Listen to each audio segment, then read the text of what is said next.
Doesn't matter if you have one ass cheek and 3 toes. I will beat your ass. They're going to be sorry they were ever born. Who?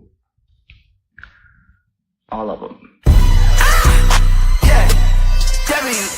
Yeah, beat them up just like it's WWW. Promise you, why would I trouble you? Yeah, look, you cannot see what's in front of you. You cannot see what's in front of you. Yeah, promise that you get to run into if you knew what's about to come to you. It's about to get real dangerous. It's about to get real dangerous. It's about to get real dangerous. It's about to get real dangerous. Today's episode is powered by Dre's Daiquiri Shop at Cotton Gin, where Texas flavor meets game day energy. Cool off with our legendary Texas-style daiquiris and load up on the best football food in town. From crispy, mouth-watering wings to your favorite game day bites, Dre's is your ultimate pregame, halftime, and victory spot. Don't just watch the game. Taste the win at Dre's Daiquiri Shop at Cotton Gin. Welcome to the show, the One Ass Cheek and 3 Toes. I am your host, Nate the Great, and I got my fellas here, Mr. B.A. and Mr. Jay Weezy. Fellas, how you doing? Good. Hey, man. Doing good. Yeah. I was at the game on Sunday. Was not what I expected. We're about to discuss it. All I'm going to say is that I'm glad we got the win because it would have been a pretty pissed off flight coming all the way back to Texas, which, by the way, took me 9 hours and a lot of delays. So I'm a little tired, a little jet lag, but you know what? I'm here. Let's go. Let's talk about it. The Lions win 34-27. Initial thoughts.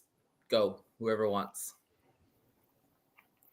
W's a W. Yep. Initial thoughts. I was confused. It was confusion. Lots of confusion. That's a perfect word. What was your confusion? I didn't know how they let Jameis Winston get over 500 yards of total offense and how our defense, which was supposed to be the strength of our team, played so poorly. I don't know if that was due to the preparation or what. That's why I say it was confusion. Yeah. This was definitely the worst performance the defense has played all year. No doubt. Even the games we've lost before, I think this game nothing went right. I mean, just for the jump, the Giants got us on a trick play, which, by the way, is very hard to defend because you don't know what's coming. So a lot of times it's going to be a touchdown. The whole point of a trick play. Exactly. and if you look at it from a whole, 2 of their touchdowns came off trick plays. So outside of that, they really didn't do very much on offense. But I understand what you're saying. Jameis Winston did look like a MVP out there. B, what do you think? Shoot. What was that dude's name? I can't even think of his name right now. What was it? Robinson? What else? That dude went. That guy, he's always been good for the. He's got talent, man. He's been below Neighbors. He hasn't got the targets. Dude, he's like wide receiver too, and it's a couple receivers. Probably would have been third behind Slayton. That are respectable, but I never expected them to be as effective as they were against that Lions team. He was really the main threat if you look at it. Was Isaiah Hodgins and Darius Slayton. They really didn't pose much of a threat. It was that guy, Wan'Dale Robinson. That was his name. He was a high draft pick of the Giants. He just fell behind the depth chart behind Slayton and Neighbors. So now that those dudes are gone, he's featuring more of his talent. Not gonna lie, it turned from confusion to being pissed because I really thought that this was a gimme game for the Lions. I mean, we all thought this was a gimme game. I didn't think that they would have struggled as much as they did, and it just. I mean, the Giants. It just sucks. Let's put in perspective too. The Giants have played well against Denver on the road. Should have won that game. They played the Whackers all the way to the end until that Jameis threw that pick. They played the Bears. Should have won against the Bears, but Jackson Dart got concussed. So this Giants team is not 2-9. This team has some fight in them, and their defense is pretty good. Even though they fired their defensive coordinator after this game, I think it was more because they blew the losses. That dude went brain dead. They've been in games. They've played some good teams. So this is not your average 2-9 team. I'm a firm believer that you are what you say, what your record indicates you are, especially in that part. Like if you're a bad team that way, you're bad, and they know they're bad. You find ways to lose, which they did. They don't have Malik Neighbors. They don't have Cam Scatterboot. They don't have Jackson Dart. They don't have a couple people. Now, if they had played, it'd have been a little bit more acceptable to say, hey, you know what? That's going to be a young, up-and-coming team that contends. But this team right here, a lot of them won't even play next week. You know, a lot of them won't even be on the fucking team. They're playing for a spot, and they know they're bad. They're competing for the number one pick. I mean, it's 3 teams. Wandale will be on the team next year. I guarantee you that. Oh, Wandale, absolutely. But that running Theo back, Johnson will too. Go ahead. That running back, Tracy. You know, Jameis Winston. I mean, I don't think they're going to keep Russell Wilson, Jameis Winston, and Jackson Dart on that team. Well, they're definitely not going to keep Russell Wilson. They'll keep Jameis Winston. He's a good backup. Yeah, he's a good backup. Yeah. Mm-hmm. I think it's just.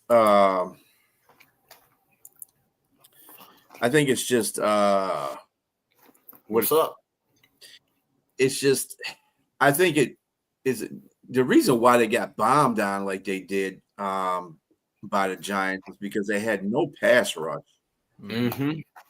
Yeah, and that's a big thing. If you can't rush cause confusion on the pass, and then a couple of the plays where they did actually get to him, they whiffed on the tackle. It's like, dude, you're on top of him. How you? There was 3 Lions on one time when they got Winston. He was drop back to pass, and he matched. Dude, freaking Derek Barnes missed Winston right. Derek Barnes missed Winston right on that trick play. That's no excuse for that. I'm not even mad at that part of Dallas. Oh, I'm mad about that. Really you feel a linebacker beat you, a quarterback beat you. Go ahead. What up, though? Shout out to you. You know what really pissed me off was, like you said, B, the pass rush. Jameis Winston had the second most time in the NFL of this week to throw the ball inside of the pocket. He also had the most pressures on him too, which is a weird stat. I don't know how the hell that. I think it was because eventually, okay, so if you look at it this way, this is how I see pressures. If you have a high number inside of the pocket where you can hold on to the ball, eventually you're going to get pressure on the quarterback. I mean, unless they're just holding and you can't get past them. I didn't see that. But how I seen it, the pass rush just didn't get home when needed. They couldn't beat their one-on-ones. That's why that tackle came out and he bashed Hutchinson. And I mean, he had every right to, because he's like, dude didn't do anything the whole game. Now you want to celebrate? That guy got torn up, man. He gave up 6 hits on the quarterback. I mean, but eventually you're going to get to the quarterback is what I'm saying. Like, if you can literally have 3 seconds, if you can't beat your assignment within 3 to 3.5 seconds, something's wrong. So eventually he's going to get there and get the quarterback hits. I'm going to put it to you this way with that guy, that offensive lineman's talking smack. You know what? You need to worry about your own damn team. Exactly. He has no reason to talk at all. Zero times. Zero times. They still had zero pressures. He's the second leader in sacks in the league, and he couldn't get nothing. So I don't want to hear you complaining about or saying Aiden Hutchinson did nothing. He got a sack. What did Brian Burns do? Not get none. So be quiet. Move along. Move along. Let me say this, Jay, because I had a pretty good bird's eye view of the game. Like, you're right. We didn't get a lot of pressure from the ends. Winston was able to step up in the pocket pretty well. I would say in the second half, Shep did dial up some kind of pressure inside because McNeil was pushing the pocket. Roy Lopez was pushing the pocket in the second half. They didn't really run the football because they couldn't run the football. Every time they ran the football up the middle, the Lions stuffed it. So they had to pass the ball. There's just no doubt. They pretty much made him play left-handed because the passing game was the only thing they had going for them. And the times they did put pressure on it, dude, Jameis just made some plays that I was like, what the fuck? Like he threw one up in the air to Theo Johnson where they literally hit him on the ground and he just threw it up there and the player was this off of the coverage and he caught it. So they did dial it up in the second half. Yeah, it took that ball like forever to get there, and I was like, "Dude, where's everybody at? You should be hitting this guy or what?" But DJ Reed had slipped or something. I don't know what he did when he was trying to come around. I was like, "You guys are really out of position." That should never happened. The second half, they really dialed up the pressure because Jameis was a lot uncomfortable in the second half. like I said, they only scored 2 touchdowns off trick plays, man. You take those trick plays away from the game, they had maybe 15 I mean, it's a part of the game. Points. That's a part of the game. But that's unstoppable. You can't. What's unstoppable? I mean, if you watch the coverage, dude, there was nobody within 5 feet of Jameis Winston on that one play. Again, hence that's what trick plays do. Yeah, exactly. It creates the wide open space. Follow your assignments. If you see somebody running outside, whether you are expecting them to get the ball or not, you guard. You don't let that shit happen. That's called a breakdown in the defense. Like with Dan Skipper. If Dan Skipper ever line up at tight end or wide receiver, you have people hopping on him because of the possibility of it happening.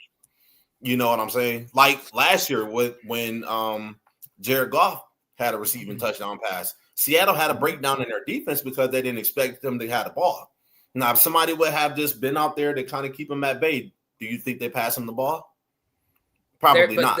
But then again, there's not really a defense for a trick play because you got to think about the way they set up is that if the defense sucks in thinking a certain play is going to happen, they're not going to cover the guy in the back. That's usually how it works. And the first trick play, they actually had decent coverage on it. The guy just burned them. Like they didn't really have decent coverage on him because the guy had to run back once they saw the pass. Well, that's what I'm saying. But they were in the vicinity of the play. It wasn't just a wide open play and the guy catches a touchdown. 5 yards is not in the vicinity to play. Sorry. For cornerback coaches will tell you that too. You were way off if you were like 5 to 10 yards away. If you want to get technical, yes, they probably were not in coverage. Okay. Yeah, Brent has a point. Yeah. Lopez, I've been saying that all year, man. Y'all shit on Lopez. Lopez has been kicking ass, and he ain't shitting on Lopez. He's just not. I don't think he's. I mean, you have a good game once in a while. It doesn't mean he's one of y'all's best linemen out there. D line. He is. One of the best D line. He's best. He's one of the best run. He blew up like 3 or 4 plays in one sequence. Absolutely. That's all. But anyways, I want to see consistency on it. Well, I think so. And I'm going to say it like this. Consistency is key. I think he can be consistent. He's actually been one of our best linemen these past couple of weeks. There's no arguing that. But one thing I will say, it was just a bit underwhelming for our defense, especially the defensive linemen, considering the level of opponent we were going against. No doubt. This was supposed to be the gimme right here. I mean, can we name at least 2 people on that offensive line we know that are all pros, pro bowlers, or even good on the Giants? Probably not. Thomas is pretty good, but yeah, and for us to have the pressure that we had, it was a bit underwhelming. And he did, Brent. Yeah, it was a big one too. I mean, it doesn't. This is the NFL. You can sit here and tell everybody, "Oh yeah, you should whoop that team's ass." This is the NFL. These are professional athletes that are playing. Yeah. Any given Sunday is not a quote or a cliche because it's just out there. Any given Sunday is any given Sunday. Any of these teams can come to play. And I'm sure the Giants were going to come here and say, we're going to go to Ford Field and roll over. Kafka had a good ass game plan in the beginning. And they're going to play. And they're going to play hard.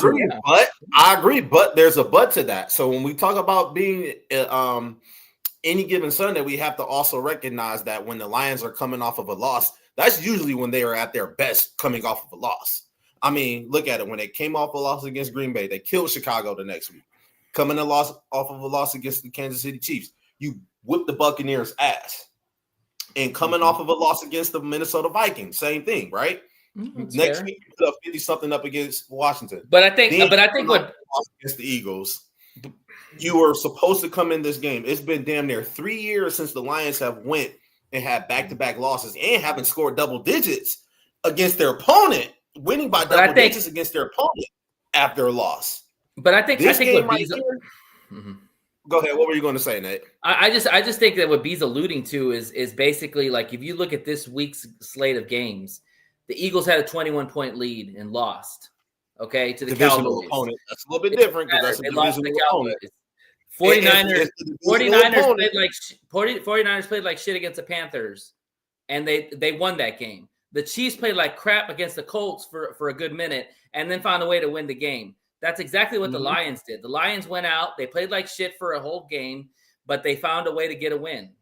But I'm gonna tell you the difference between those teams and what's going on now. Those teams are in the playoffs. No. Those teams are in the playoffs right now, except for the Carolina Panthers. Or are they in the playoffs? In the playoffs. Are they in the playoffs right now? We're all in a hunt for the playoffs. Yeah, Chiefs aren't in the playoffs yet. And I'm gonna put the scenario to you, and we'll get to that. I mean, we'll get to the whole complete thing. But if Detroit beats Green Bay, Chicago loses, and Chicago loses, and Green Bay loses, guess what? Detroit's in first place again. Yep. So it's a third to first kind of thing that can happen just overnight. Yep. I'm not worried about that aspect. Detroit won a game that they really didn't have a business winning because the Giants took it to them most of the game, but they found a way to win. Guess what? Good teams find ways to win. That's what you got to take out of this. We could break down. They didn't do this right. I'm still not happy about Dan Campbell's play calling. His play calling still shaky as hell. I'm tired of this crap with that. We won't blame them for winning because you don't apologize for a win. What I'm saying, and I think what a lot of people have said too, is it's the way you lost. I think that if the Giants kick a field goal instead of going for it late in the fourth quarter, then you have to score. They kept the Lions out of the end zone a couple times. Sure. That's the reason why I thought they were going to kick the field goal. It made no sense. I thought they were going to kick the field goal too. Again, bad teams find ways to lose too. Bad teams find ways to lose. The Lions. If you think about it, look at it like this though. If you look at it, they missed. They didn't kick a field goal when they should have kicked the field goal. Right, bad coaching move. The Lions could have came down there and missed that 59-yard field goal, but they got into position to win that game. Then they found a way. The first fucking play at overtime, Gibbs goes nuts and gets a touchdown, and then they put the hurt into the Giants. I say I'll relay that back a little bit because I thought the game was going to be over like 2 or 3 times in that drive. I was like, what the hell? Well, you can take the rest for that. 13-3, 13-9, 19. I'm like, dude, come on, really? Just stop. Get it. But you mentioned something, Gibbs. Is he the best player on our team? I mean, at this moment, yeah. Yeah. I'd have to agree. He's one of the best players in the NFL, period. Absolutely. Outside of quarterbacks, and I know people like to put them in a league of their own, but him and Jonathan Taylor could be 1A, 1B when it comes to MVP talks. Sure. I'll throw Jackson Smith and Jigba in there too, but I mean, literally, Jahmyr Gibbs single-handedly saved us 2 times in a row, actually, because even though we lost last week against the Eagles, I mean, he had a monster game. Then turn around and have another monster game. The Lions have two special. Yeah, the Lions have 2 special players on their team that Dan really needs to find ways to get the ball to, and that's Jahmyr Gibbs and that's J-Mo. Jahmyr Gibbs went off. J-Mo didn't have any catches. He did drop a touchdown. That's on J-Mo because Goff put it right in his hands and he just got excited and dropped it. I'm just kind of like J-Mo. I know the kid has talent. Let me rephrase that. The kid has talent. I know he's good, but I know he just has a hard time staying consistent. Right now, Robbie, yes, right now for sure. Yeah, it's fair. I mean, absolutely. He's gonna be boomer bust a lot of times in games. I mean, I use the word Deshaun Jackson. Deshaun Jackson at times when you watch Deshaun Jackson play, he would make electrifying plays, and then there'd be games where he'd have ho-hum numbers. Like when you're that kind of high boomer bust, that's what happens. He's not Stafford. You haven't seen some of these games. This dude is just jacking them in. He is fucking accurate, and he's throwing. He is throwing with complete confidence. That dude is not getting. He is not getting rattled. You just see what he did to Tampa Bay. Tampa Bay got dismantled. What you said who? Are you talking about the Stafford thing? I'm talking about. What are you talking about? Rams. Oh yeah, Stafford is the MVP right now, no doubt. Yeah, right now, it's just awesome. But going back to the Lions, I think I told this to y'all in the chat, and I truly do believe this. I think the Lions are a good team. I think they're a solid team. I don't think we're going to win the Super Bowl this year. That line is not good. our interior is still a big problem. Like Coyote Awashika gave up 2 sacks in the interior and about a couple of pressures. I don't know what the situation is. They can't keep hitting him in there. He's got to either put Cologne in there. They got to put in Miles Frazier. Hopefully Miles Frazier is going to be active because I want to give this guy a chance. He played tackle in college, but they probably see him more as a guard. I need to see somebody else. Coyote can't do it. You know, it was a nice story last year or whenever he played the Niners and he stepped in and played an admirable role. He's very overwhelmed right now. We need somebody else in there. And Graham might not play either. Graham hasn't practiced in 2 days. And it's a knee problem. So I don't know if they're going to rest Graham for 10 days or if they're going to play him. I think Graham will play. I think today is a rest day. Now, if he misses, they do walkthroughs tomorrow, right? No, walkthrough was yesterday. Today was actual practice. Okay, and tomorrow will be another actual practice, or I it's a little bit confusing on short weeks, but I'll say this: yeah, they have a walkthrough on Monday. They had they had an emergency practice too. They had that on Monday. Emergency practice on Monday because they had to find ways to get better in certain areas. Dan was saying, so they did kind of do a practice. They haven't really had too many walkthroughs. I don't think it was a walkthrough / practice on yesterday. Yeah, today was more of that, and tomorrow will be. I'm really. I thought you guys froze. It's only one player that I am kind of nervous about missing, and obviously I think they will miss the game, and that's Khalif Raymond. It'd be Khalif Raymond, and that's a big part for our special teams, and that's a little bit concerning. But I think Graham Glasgow will be okay. Well, hey, for all the people that have said, "Where's Isaac Tesla?" You're going to see Isaac Tesla on Thursday. Like you're going to see more of a bigger role for him because who else is on the pecking order now? You know. Well, we keep saying that, and we don't keep seeing it happen. That's the point. I mean, unless they're just going to use JMO and Amara. And I want to know. I want to know where that play calling was for the Commanders game. That's been missing for the last 2 games because he had everybody involved in that. Even Tesla was involved in that game. Where is that play calling at? It's like Dan is trying to outsmart his damn self sometimes with his play calling. And that's dude, if you're gonna do shit like that, just give it back to Morton because I'd rather blame him because he is an offensive coordinator than to blame your ass because you're not doing it. I'm with you because Dan looks overwhelmed. He needs to go back to doing what he does. Yeah, and oversee everybody. He's worried. He's a coach. He's a head coach. He is a head coach that oversees the offensive coordinator and the defensive coordinator, and that's how it should be. Instead of you taking over, I know that's the thing in the NFL now that head coaches take over those call duties, but they got like a rookie at that coordinator position. Nagy is just a crutch for Andy Reid, basically. Right. He ain't calling. I mean, he ain't really calling plays unless Andy Reid's like overlooking them twice. Well, he goes through Andy Reid. I'm not going to be sold on this. He needs to either adjust his play calling, man, and relying on the defense. That's good for Houston, but Detroit's not Houston. Okay, we got a plausible defense, but we don't have Houston defense. So you can't just keep relying on the defense to do stuff because it's not going to happen all the time. Yeah. That's just the nuts and bolts of it. They don't have that. They have a solid defense, but it's not the greatest defense in the world. It's top 5. It's top 10 defense, but it's not going to be spectacular. I'll do you one better. You remember year before last, that our offense was able to kind of overshadow a bad, banged up defense. That's what our offense was able to do. Not able to do that now.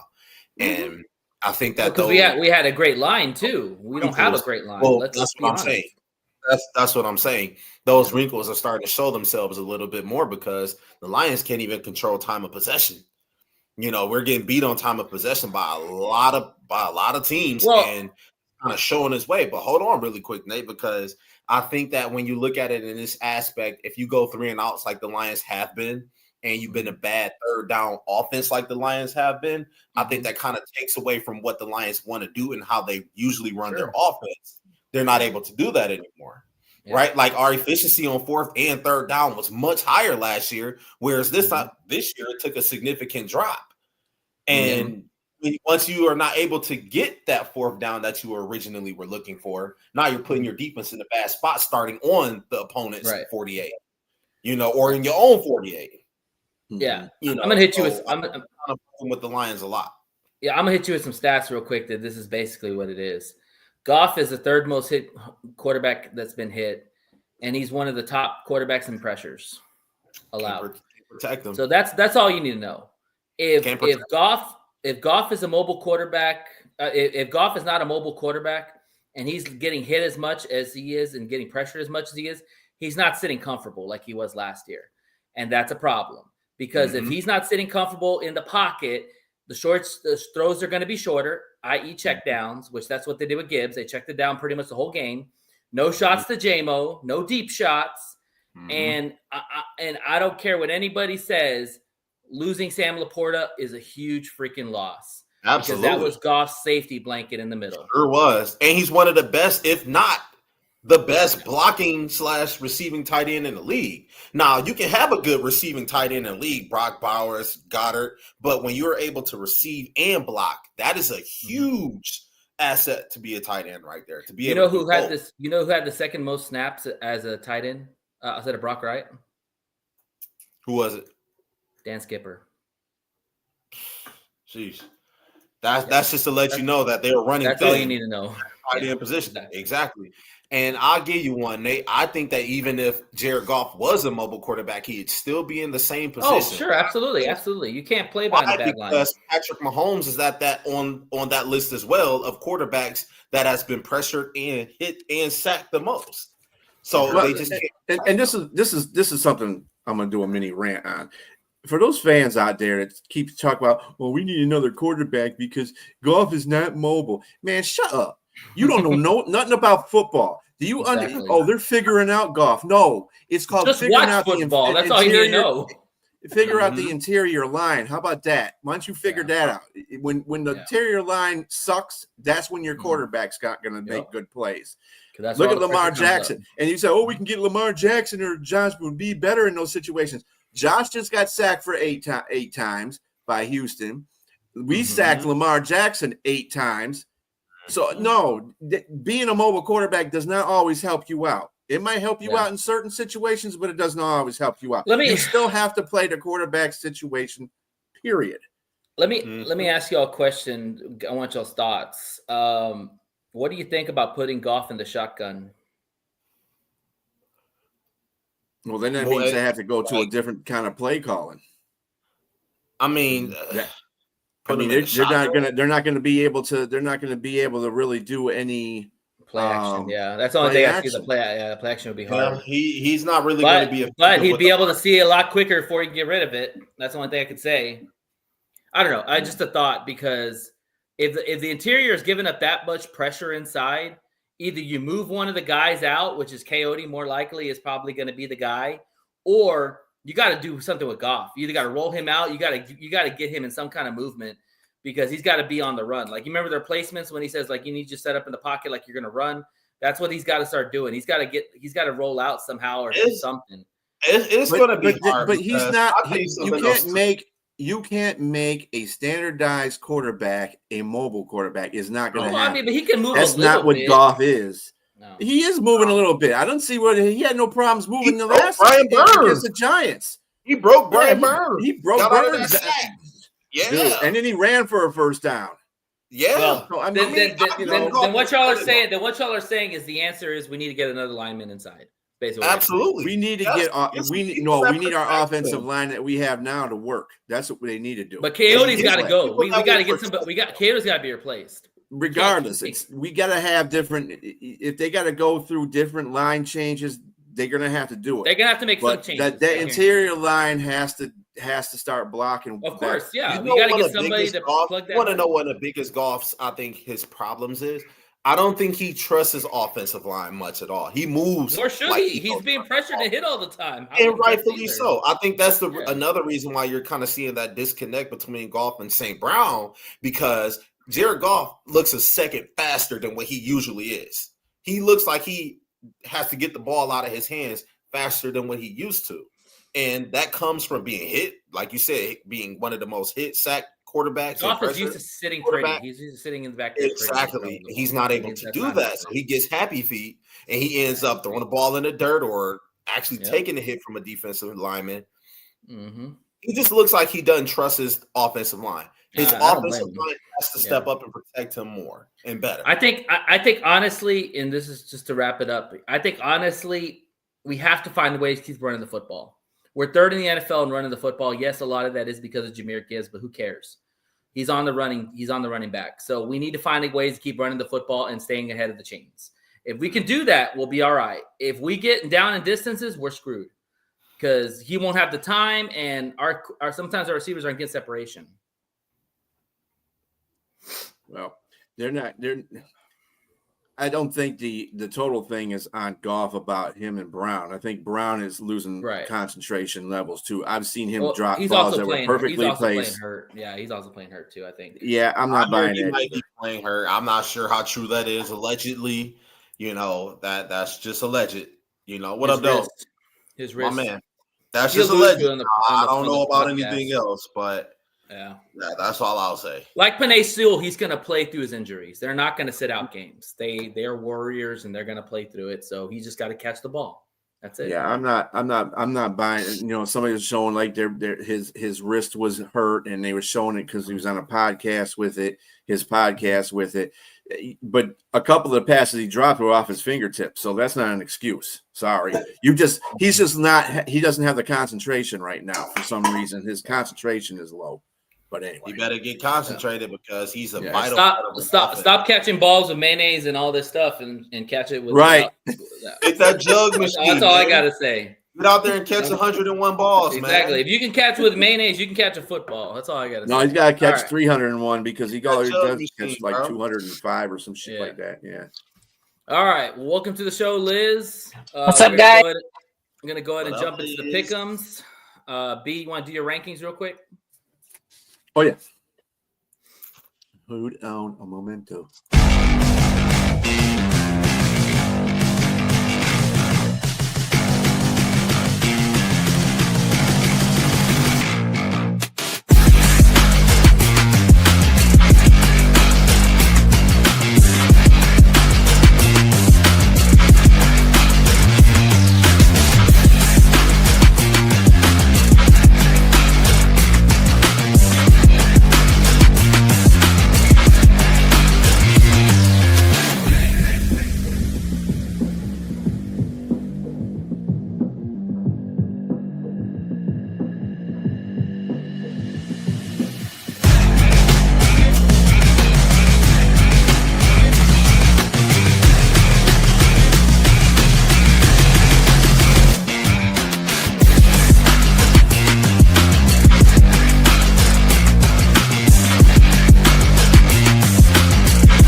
Something I saw that was Yeah, something I thought that was interesting was the Bears had a +3 or -3 turnover point differential.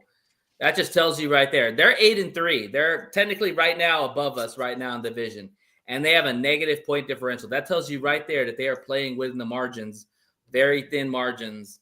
And so those are about to fall apart. Right. I don't always agree that thing you are what your record are, because I think we could all agree Chicago is not 8-3. They've played a lot of bad teams and a lot of backup quarterbacks. They haven't beat a winning team. The only winning team they beat was the Steelers, and they didn't have Mason. They didn't have Aaron Rodgers. And then look at Steelers. Exactly. I got a question for you though. This is gonna make a couple of y'all mad. What winning team did the Lions beat? The Bucks. Okay, that was a good win too. And the Ravens are playing better too now. But they're falling apart as you see. You see the Buccaneers falling apart, right? Well, Mayfield. But all right, we're gonna move into the picks. Yeah, but what teams bad have we lost to? I'll take the Chiefs. Thank you. No, all our losses. Bad. All our losses. They beat the Indianapolis Colts. They're still a 500 team. They're still Vikings. So we lost a couple bad teams. Horrible loss to Vikings. But I mean, it'd be that way sometime. All right. B, who are the picks for the week? So agreed, sir. Without Robbie. Rodgers, they Hey, did. I'm sorry, Robbie. So Without at further this ado. week, the picks for this week, I was aces. Well, aces would be I didn't lose a game, so nab that. I lost 3, so I was 11-3. Jay and Liz were 10-4. Nate, I'm telling you, these games are by the margins, man. I'm disgusted in you, man. I don't even They're, want they're, they're You were with the 8 and margins, 6. man.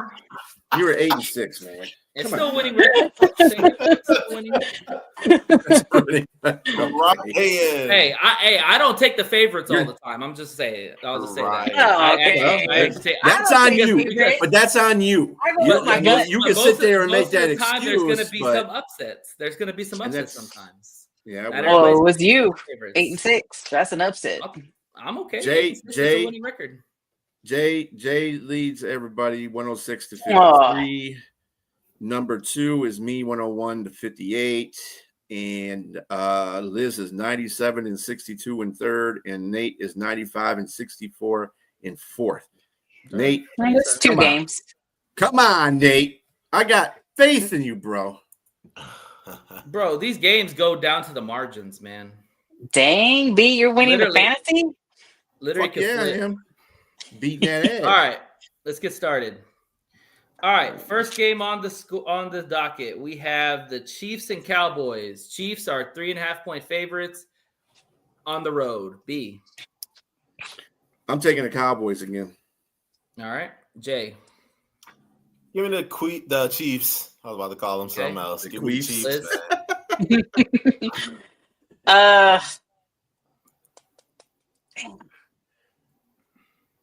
Yeah, well. Let me just go with Dallas.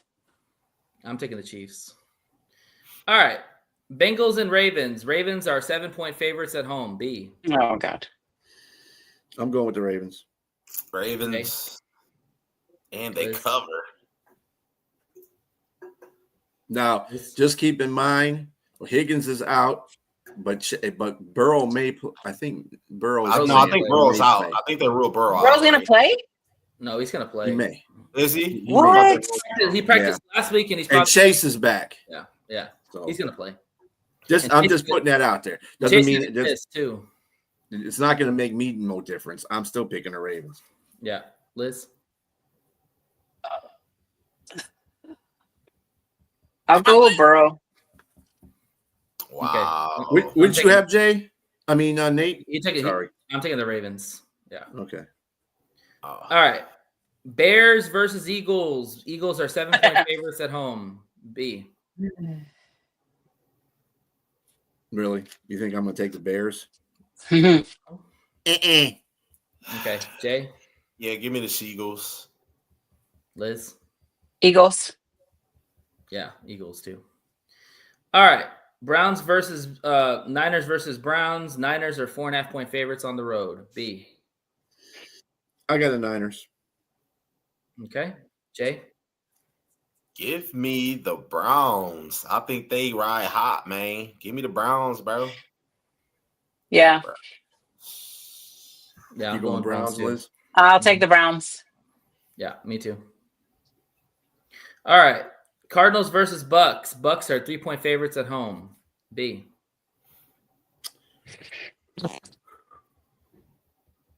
They are getting Godwin back. Mm-hmm. Baker might play. He might not play. And Irvin might play too. Yeah. I'm gonna take the Buccaneers. Okay. Jay. I'll take the Bucks. Liz. Cardinals are just Tampa. horrible. Yeah, I'm taking the Bucks. All right. Falcons versus Jets. Falcons are 2.5-point favorites on the road. B. God, I hate the Jet. I mean, I hate the Falcons. The I Falcons. do too. I hate them. Man, they piss me off. Then they can't beat Carolina, but then they go into New Orleans and beat them, who New Orleans just beat Carolina. I'm not like you wanna take understanding the that Jets. division. I'm not understanding that division. I'm really Yeah. not. That's what's only going to get one team. Go ahead. The Jets. I would pick the Jets. And then I know if I picked them, the fucking Falcons will win. I'm picking the Jets. I don't care. All right, Jay. Give me the ATL Falcons, man. The Jets want that number 1 pick. Give me the Falcons. Liz. The Falcons are playing like it though. Yeah. So let me go with Jets. Yeah, I'm going Falcons. All right. Jaguars versus Titans. 6.5-point favorites on the road for the Jags. B. Another rat game. Jaguars. Okay, Jay. Jags. Man, the Titans need to win at least one game, and I need the Jags to lose, so I'm gonna go with Titans. Well, they got to win already, but Well, you know what I mean. Another win. Another I'm going win. Jags. All right. Rams versus Panthers. Rams are 10.5-point favorites on the road. B. Rams. Jay. Rams. Liz. Rams. Yeah, Rams. All right. Saints versus Dolphins. Dolphins are 6-point favorites at home. B.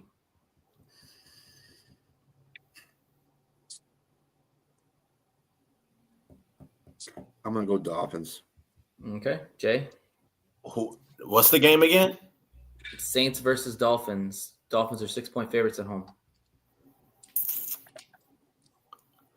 Ooh, yeah, I'll go Dolphins. Okay. Liz. I'm gonna go Dolphins. Yeah, I'm going Dolphins. All right. Vikings versus Seahawks. Seahawks are 10.5-point favorites at home. B. Seahawks. Jay. Seahawks. Liz. Seahawks. Yeah, Seahawks. right. You didn't hesitate. Bills versus Steelers. Bills are 3.5-point favorites on the road. Bills are favored? Yeah. I wonder why. Because Josh Allen's better. Because they lost. Yeah. Well, that's true, but they did just sign Brandon Cooks. Yeah. They need a receiver. They need a winning game. And the Steelers aren't Houston, so I'm taking the Bills. Yeah. Bills. I'm taking the Bills. Liz. Do you know if Aaron Rodgers is playing? Not yet. It don't make a difference. Yeah. Yeah. Bills got to win. They got. One thing that really hurts the Bills: stifling defenses. Steelers don't have that. Okay. I'll go with Bills. Bills. All right. Raiders versus Chargers. Chargers are 10-point favorites at home. Jesus. Chargers. Liz. Chargers. All right. Broncos versus Commanders. Broncos are 6.5-point favorites. Okay. Broncos. Yeah, all around. And Giants versus Patriots. Pats. Pat. Yeah, I'm gonna go Pats. Oh shoot! Oh, hold on, time out. Giants. The Patriots are missing their whole left side of their line. Yep. That's going to be. Will Campbell is out. Will Campbell's with out with the MCL sprain. Yeah, MCL. But saying that, the Giants have a propensity. Big May's playing out of his mind, man. Yeah. I'm taking Pats. I'm taking Giants. Okay. Who'd you pick, B? I picked the Patriots. Would you pick, Jay? Patriots. Gamble a little bit, Jay. Patriots. Right. That's gonna be hard. And you picked what, Nate? I picked the Pats. All right. Fuck. And we have the Texans and Colts. Texans are 4.5-point dogs on the road. B. I like the way the Texans are playing. Is CJ Stroud still out? Well, I don't know. The coach Ryan said yesterday. said that when he plays, he plays. That's what he said. It's literally what he said. So it doesn't sound like he's gonna play. Yeah. I mean, but hey, they beat the Bills. Come on. You know what beat them? Defense. Defense. Hey, we need a little bit of running game. What you got, B? Yeah, a little bit of running game. Yeah. Piquito. Um, Go ahead. and the Colts don't look like too much of a team. They were leading that whole game, and then Kansas City just came out of nowhere and won that game. So I'm going with the Texans. I think the defense is gonna win this All right, game. Jay. Attaboy. I'm picking the Texans, man. Give me the horns up, man. El Colts. Toros. Colts at home. You're This going game was Colts. Who you got, The game Nick? was on. If the game was in Houston, I'd go Texans. Colts. I think the Colts after a lackluster game, I think they come back and play better. Ooh. But it'll be good. It'll be a good matchup to see Jonathan Taylor versus that defense. Yep. Because I guarantee you, the good way to stop a pass rusher, run the ball. Well, right. and you know the good way to stop Indianapolis's offense? Stop the run. Defense. Stop the run. We'll see who wins. That's what Kansas City decided. That's what Kansas City did the last game. Yeah, They they had also 58 yards. Their defense is scary in Houston. I'm talking But about like Super Yeah, Bowl. but they haven't faced. But they haven't faced a running back. They haven't faced a running back like Jonathan Taylor yet. So we'll see. To watch. I mean, big not many teams have done that. Pittsburgh stopped Jonathan Taylor. What happened? Kansas City stopped Jonathan Taylor. What happened? All you got to do is stop Jonathan Taylor, and because Daniel Jones is not the guy. He ain't the guy. I get it. I get it. He's good game manager, but he ain't the guy. Yeah. We'll see. We'll see. Yeah, it's a big good game. Mm-hmm. All right, and then finally, Packers versus Lions. Liz. Yeah, Liz is the only one that's gonna. Whoa! Hold on now. Y'all don't know what I'm going. Y'all haven't even asked. We know you have a love thing. Y'all haven't even asked. Why don't y'all ask first? We did. Who you going with, Liz? I'm going Lions. Hey, that's my girl right there. That's my shocker. All right. That wraps up our picks. So tune in to see what happens. Hey, we all picking the Lions, right? Yeah. Come on. Okay. All right. It's in the 3-1-3. Yes. Yeah.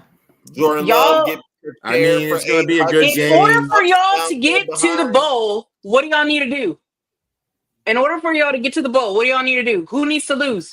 Green Bay, Bears. And the Bears, we ain't worried about the Bears. Oh, no, I know you're not worried about the Bears. Ain't nobody worried about the Bears. They're about to have a tough schedule. But I'm going Lions. Aiden Hutchinson about to go out and be all up and down Jordan Love's ass. Watch. Yes, he is. Yes, he is. On that note, we're gonna jump into the. Yeah. All right, guys. Week 13. Here we go. Yep. Let's go. See, Liz. All right, fellas. The game is finally here. After that shellacking in the week 1 that the Whackers can't keep talking about as their Super Bowl, the Lions have a chance to have a revenge game.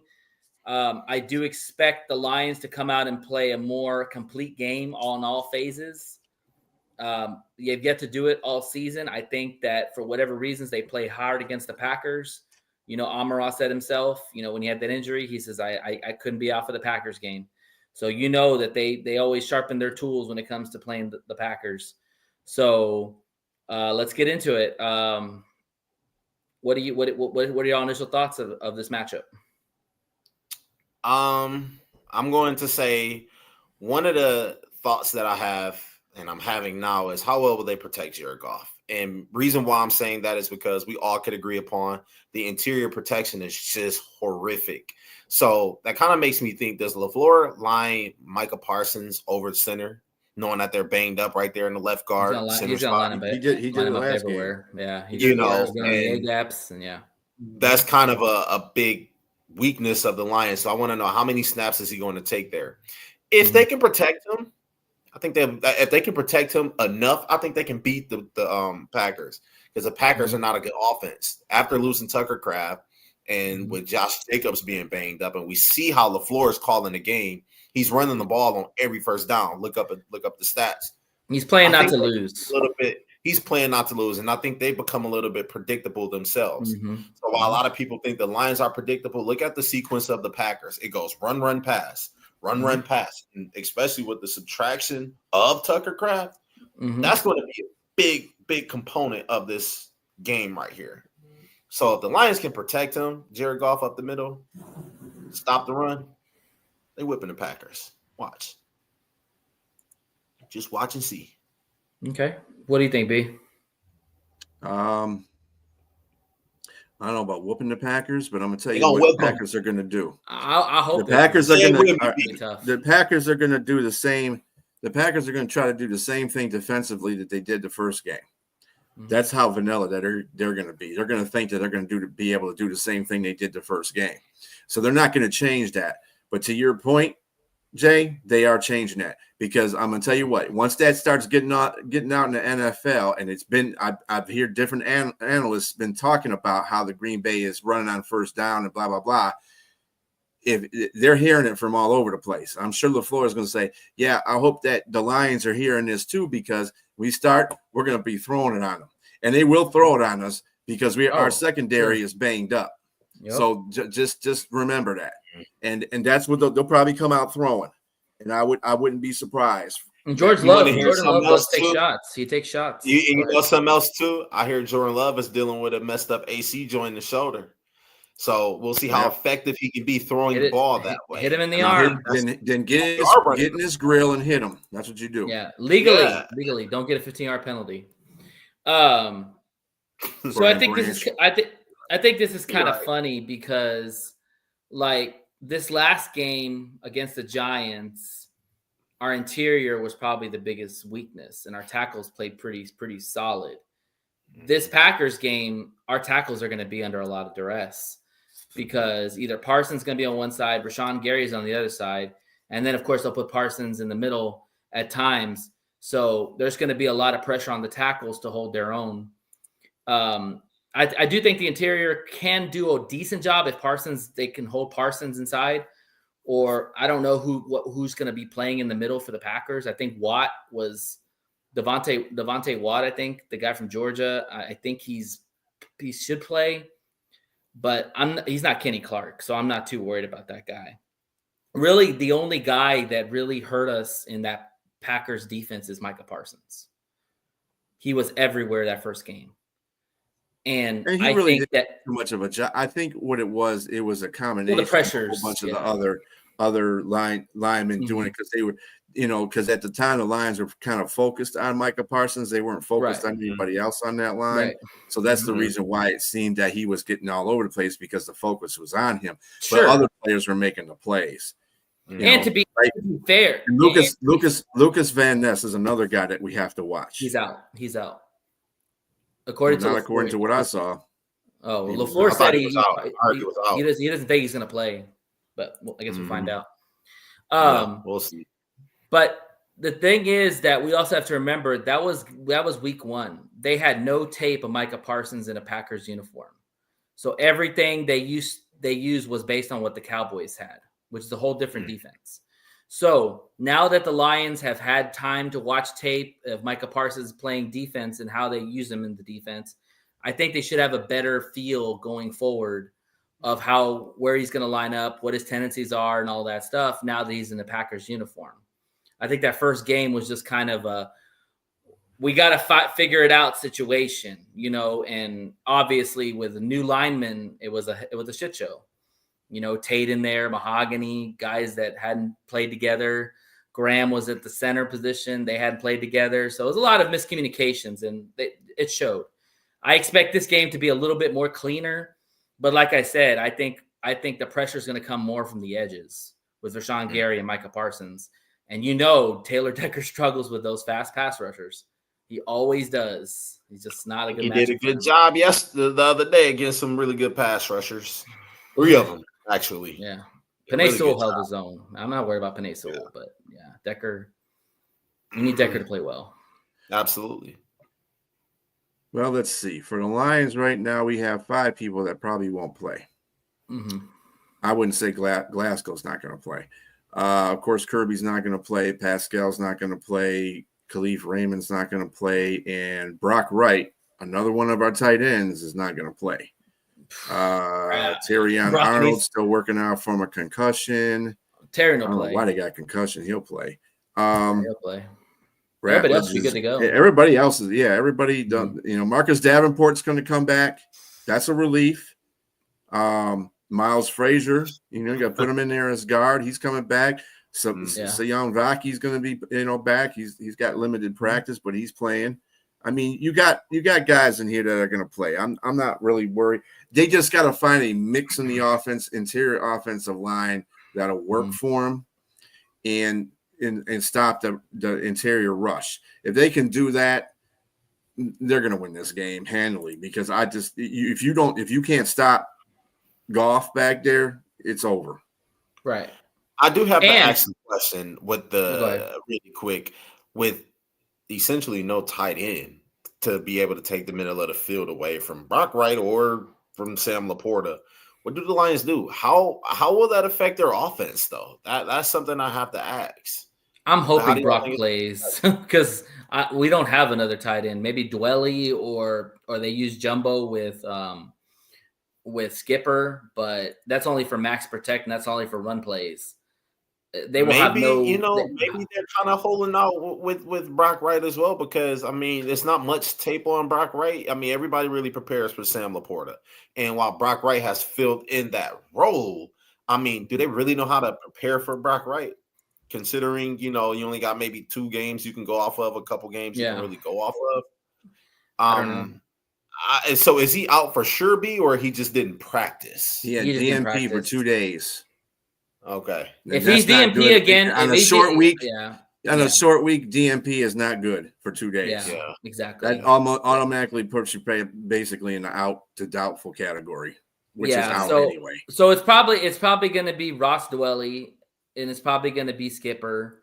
They might bring up somebody from the practice squad. There was rumors that they were trying Jackson Meeks at tight end. Maybe we see Jackson Meeks get activated. They did cut 3 players today: Millette, Hallett, and Hallett came back. Whiteside. Hallett came back to the practice squad. Whiteside got cut too. Yeah, because they're making room for. Yeah, hopefully they'll bring him back to the practice squad. Frazier will hopefully be back. I don't know who else might be back. Maybe Pascal's back too because he might have fit with those 3 spots. They have to start the time on him, right? Him and Miles Frazier. He's already started his clock. It's just they need to pull him off IR. Yeah. Okay. Houston Aston too. They got to get him in there. Yeah, maybe next week they said he could be possibly ready to go. So that'll be a big help. I mean, you got to look at the gauntlet of teams they have to play in the next 3 games. They got to play Green Bay. Then they got to be home. They're going to be home to Dallas. And then, Dallas has got a great offense. That's not going to be a picnic. And their defense. And then we got to go to Rams. Yep. The Rams they're playing at the top of their game right now. It's going to be brutal. And we're going to LA. It ain't going to be here. So. Yep. Let's talk about Green Bay's injuries because there was a couple of injuries that I wanted to highlight on them.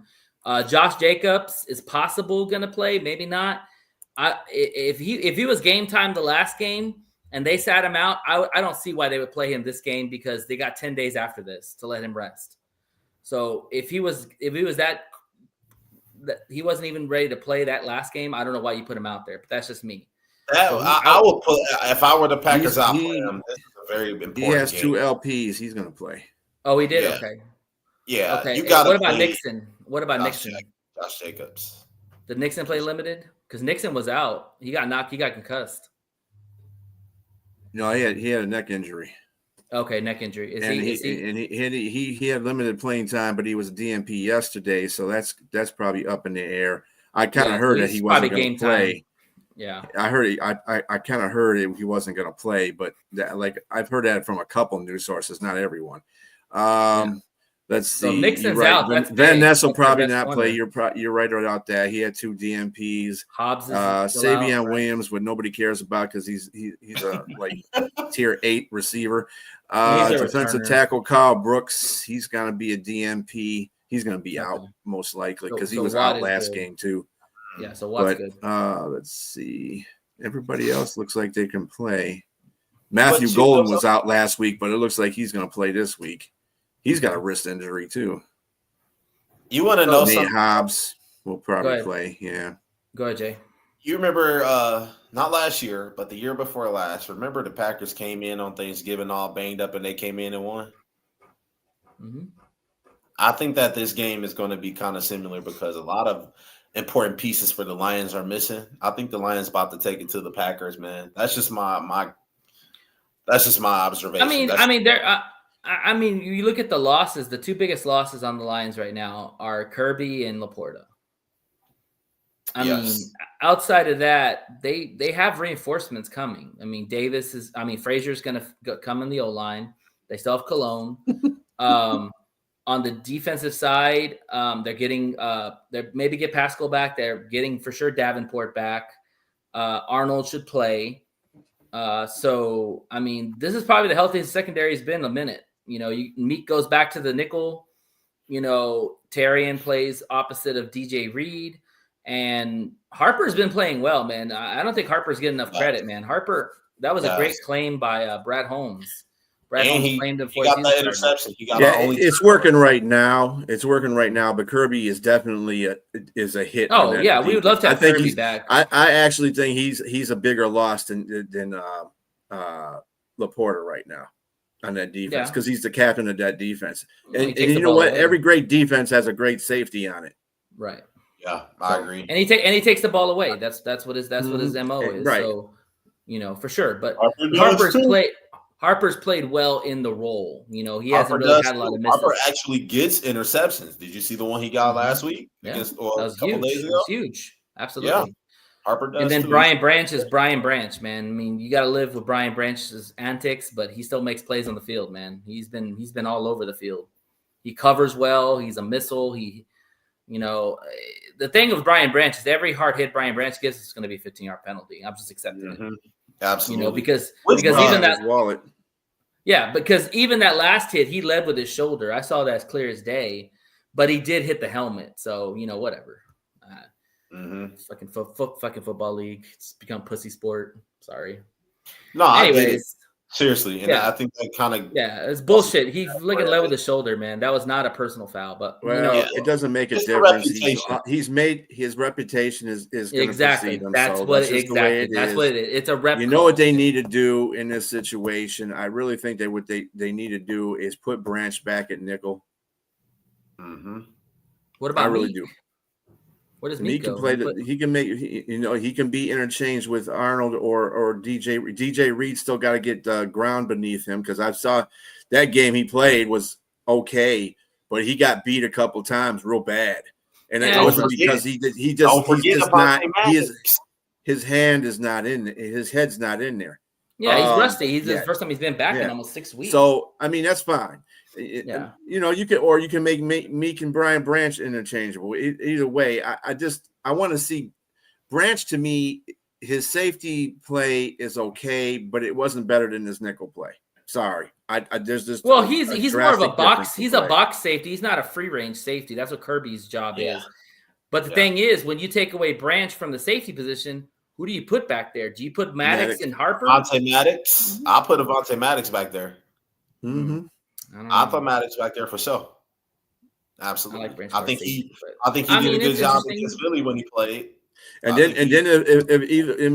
if somebody gets hurt in the back, then you can put Yasin back there, or just I probably would put Yasin back there with Harper. But oh man, the thing is, Yasin is not a good.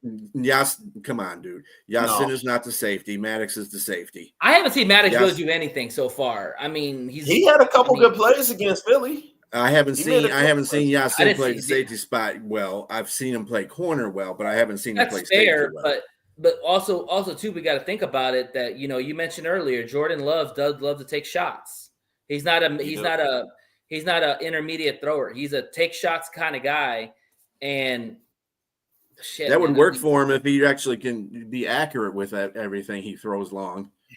But see, that's the thing about him. He can't do that. It's like I've seen him have wide open guys before, and he just overthrows them. Like, dude, I agree. It's so wide open. I mean, I could hit the guy. But he's gonna take shots. Is what I'm saying. So, do you trust two guys that never really played back there together against the Jordan Love deep ball when you've got Christian Watson who's back healthy again?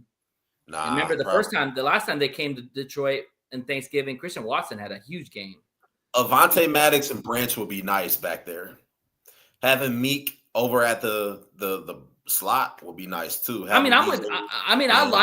like Branch at the nickel. I'm with B because Branch can cover the hell out of the ball. That is one Who do thing. you have as that strong safety though? That's what it's saying. It's hard to bring Branch up to the nickel because you really don't have a lot of. You don't have anybody you trust back there spot. to exactly. And you're not running. If we had more safety depth, then I would be a little bit more apt to put. But and I don't want to take Amika. I don't want to take Amika out of anything because Amika's been balling out, bro. Balling. Yeah, so I don't want to take him out. And then TA, he's been playing pretty well the last couple of games he's been out there. And, we just got to get DJ Reed on the same track, and we should be fine in the secondary. But they can't get beat. And Christian Watson can kill any team. Doesn't make a difference what corners you have out there. So you really got to focus on him. Yeah, I don't want to see Thomas Harper on single high safety out there. That's barbecue chicken right there. I'll let Big Head Dobbs, get a couple of 10-yard passes on me. I don't Big Head Dobbs is probably going to eat pretty good in this game because he's going to be a guy that Love's going to find. I don't think so. I think his main target, Jordan Love's main target, is going to be Christian Watson. Well, that too. I don't think also too get much at all. Also, too, I think LaFleur said today when they asked him about Jaden Reed, he said, "Well, you'll see Thursday at 12." I don't know what the hell that means. I don't think Jaden Reed's going to play. Well, Jaden Reed's had limited practice the last 2 days too, so I mean, he's not DNP'd any of one of those 2 games. I wouldn't be surprised if he played. They're going to bring. I'm going to tell you something right now. Green Bay is going to bring it. They're going to bring it because they know this is a division game. They're trying to get the first place. They already know both of us are aware that both teams are aware that Chicago's playing Philadelphia. Probably won't fare well for Chicago. So we're both trying to fight for that number 1 spot because that's what's going to happen. If either one of us win, we get a number 1 spot. This is going to be a playoff game, no doubt. Mm-hmm. Yeah. I agree. Yeah. No, this is going to be this to me right here. What is that? What did Nate say that you had to say that, dude? It's not what you see; it's what you can prove. Right. Okay, Robbie. Yeah. I understand that, but off of training day. Going back to what B said, this game is for the division. The period. Like if the Lions lose this game, bye division. Because if you look at Green Bay's schedule, we don't have possibly, yeah. We don't have the tiebreaker, and they'll have a leg up on us. If we win this game, we're in the driver's seat for the division because, yes, we have to play the Cowboys. We can beat the Cowboys. The defense is still suspect at times, and Goff if he can get protection, he can tear up that defense. There's no doubt about that. Rams is going to be tough because that D-line is sick. However, if you give him protection, Goff can tear up that secondary too. They don't have any world beaters out there. Maybe Durant's playing really well, and that's about it. But I don't trust their secondary as much as their D-line. Their D-line is damn good, but their secondary is suspect at times. Rams are probably going to be the best team the Lions play all season. Sure, absolutely. And then they got the Bears, and they got the Vikings, and then they got the Steelers. Those are all winnable games.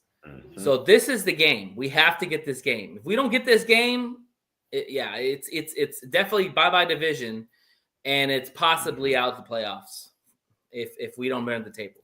So, absolutely, yeah. These next 3 games that the Lions play are all really what they need to be. These are games they need to win. I mean, I'm kind of not sure. I'm kind of thinking that. Well, I don't know if they're going to beat the Rams are playing at LA, but I don't know if they're going to kind of beat LA. I think they're going to go 5-1 over the next 6 games. I think Chicago's going to be 1-5 over the next 6 games because they're not going to beat Green Bay twice. They're going to lose they're going to lose to Philly, and then they got to go to San Francisco, where the defense is stout there. I don't see them winning any more games but 1, and that's against Cleveland. And then Green Bay is going to be half and half because they're going to beat. They have Chicago twice, but they got to play us, and then they got to go to Denver. They ain't winning that Minnesota game. too. Denver. Well, they'll beat Minnesota, but they ain't beating Denver. That's just what depending on what Denver is. If they already clinched their playoffs, how they clinched and everything. Yeah, I think definitely like with the Lions, if you beat Green Bay, you can afford to lose to the Rams because I don't see them beating the Rams. That's going to be a long trip, and the defensive line is damn good. And Stafford, Stafford wants a game against us. He hasn't had it yet. He wants a game against us. They won. They beat us one time with Stafford, but that's the point I'm trying to make. Oh, that's right. Yeah, they did. That was the very first game we played. That was 2021. Yeah, that really did. Yeah. It counts. But anyway, we beat him when it counts in the playoffs. So right. So he wants this game against us. So yeah, I mean, he's going to be up for it. He's going to be like you in our house now. There ain't nobody booing my ass. They're going to be booing Goff. So, but actually, nobody's going to be booing nobody because it's in LA. They don't have no fan base there. So, but he's going to be on a home turf. So let's talk about how do we attack this Packers defense, because as much as we hate the Packers, their defense is pretty good. They're pretty legit. They're top 10 in a lot of categories. Micah Parsons has over 10 sacks. I think Rashawn Gary is somewhere around 7 or something like that a game.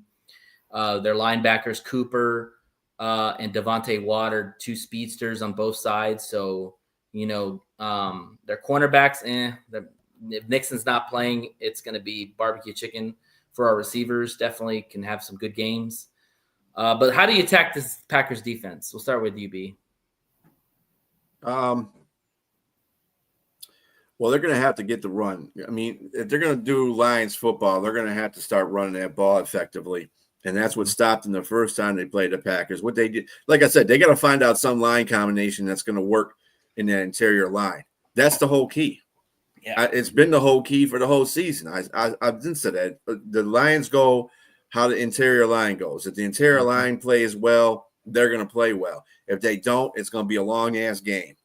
And right now, I just think that they need to get the stuff together. I really don't think Glasgow will play. So I think Cologne will have to come in there. I think Frazier will be in there, and I think Ratledge will be in there. So we'll see how that line combination goes. If that line combination works pretty well, it's going to be a awakening for Frazier though, because he's going to have to go. He might have to be lined up. Miles might be lined up over him. I'm just thinking that our possibly interior starting lineup for the game could be literally Tate, Cologne, Awashika, or Awashika, Tate, or no, Awashika, Cologne, or I'm sorry, Frazier, Cologne, and Tate. So either way, those combinations don't sound good. Okay. Man, run the ball. Like I said, we don't know about the one combination we don't know is the Frazier, Cologne, and Ratledge, combination. It's really how does the center is the one that's supposed to communicate everything to the rest of the offensive line. That's going to be the key. If those three can communicate really well, and that's what they're missing, because if you see sometimes one of them damn interior offensive line is whiffing on a damn whiffing on a block, or they're out of position and somebody comes in unabated to the quarterback. It's like, dude, what the hell y'all doing?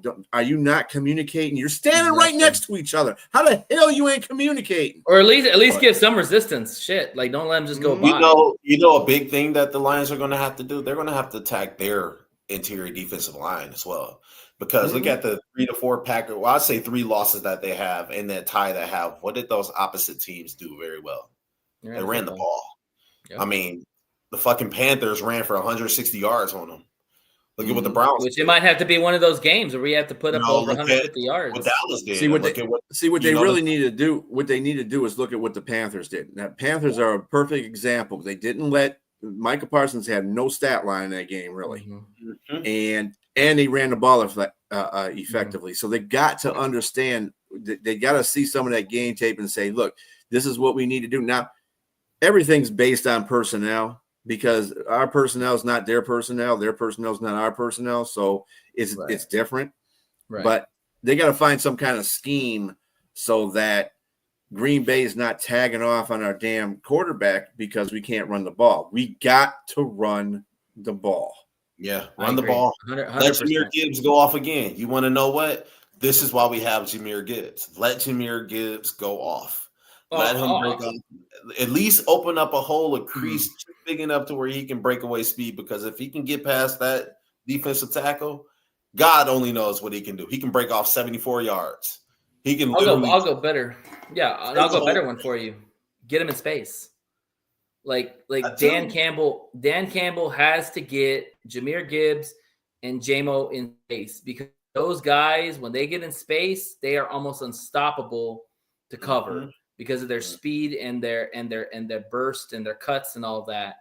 Like, I actually think that if Dan Campbell wants to be creative with his play calling, I would actually think about lining up Gibbs in the slots or putting him out as a receiver, especially without Khalifa not being there, and have Monty in the backfield as your protector for Goff, and put Gibbs out in the flat or put Gibbs out as a slot receiver, because, nobody's going to be able to cover Jahmyr Gibbs in space.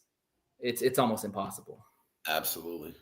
I have a question to ask to both of you guys, though. Outside of Amon-Ra St. Brown and Jahmyr Gibbs, what other offensive player, give me a name of an offensive player that you want to see step up this week? JMO. Tesla. I'm with you, Nate. I'm going to say Tesla, because if not now, JMO has to play well. That's a given. Yeah.